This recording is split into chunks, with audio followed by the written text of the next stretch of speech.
Ever since we were born, the idea that drugs are bad has been drilled into our brains. However, the use of drugs are still popular among many people. I searched to answer the question of what drugs do to your body. Now, this isn't going to be some silly song and dance about the dangers of drugs. This is the cold, hard truth about narcotics. So what became a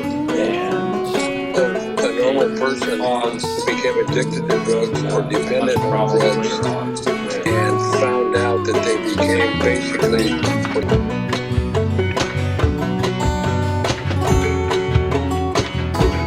they are destructive to our society.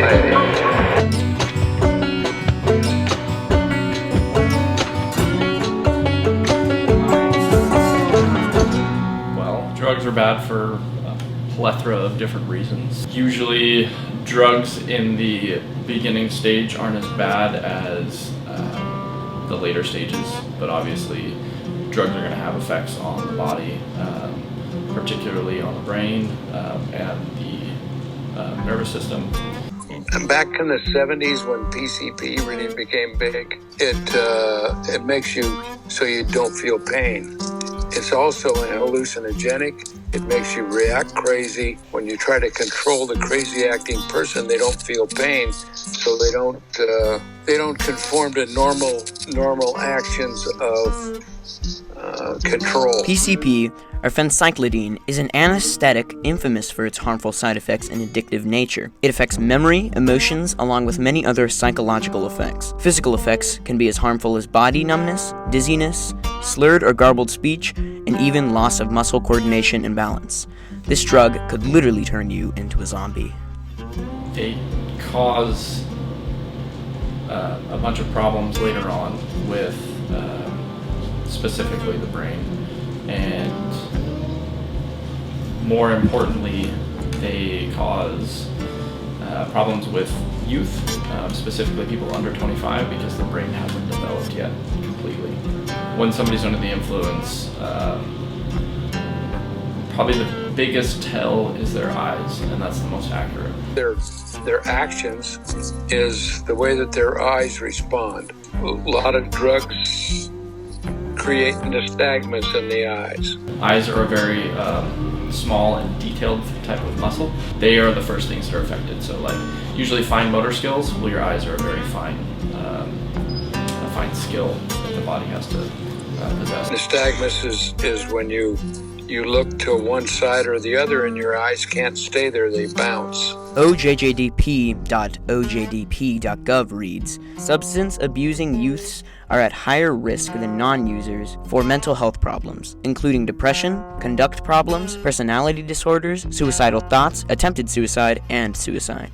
Marijuana use, which is prevalent among youth, has been shown to interfere with short-term memory, learning, and psychomotor skills, as well as a study that was taken showing a link between drugs and weapons in a school area.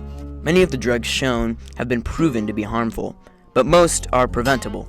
Recently, a new epidemic has arisen that takes gambling with your life to a whole new level. Fentanyl. Fentanyl is a synthetic opiate. It was originally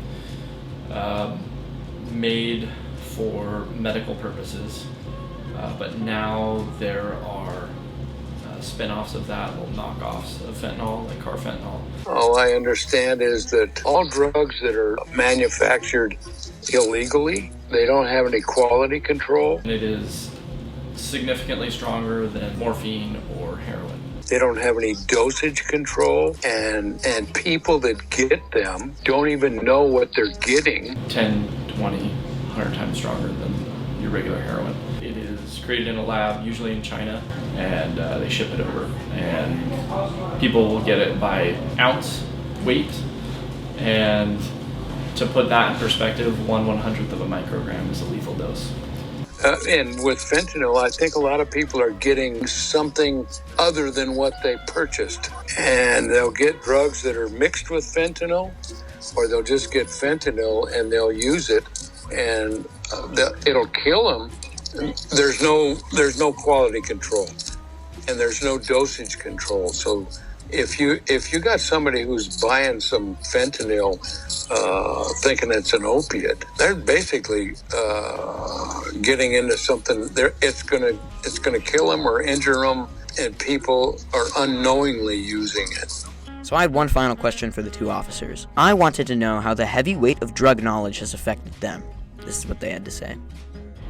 So I grew up here. I grew up with a lot of people that ended up using drugs. Some of them went straight to using drugs. Some of them got injured and took medications and then switched to drugs. I have never changed my ideas or my beliefs about illicit drugs. It definitely changes that relationship. So it kind of takes those people away from their life that they were going to live. It changes who they are. It changes their motivations in life. It changes everything about them. They are destructive. They are destructive. They are destructive to our society.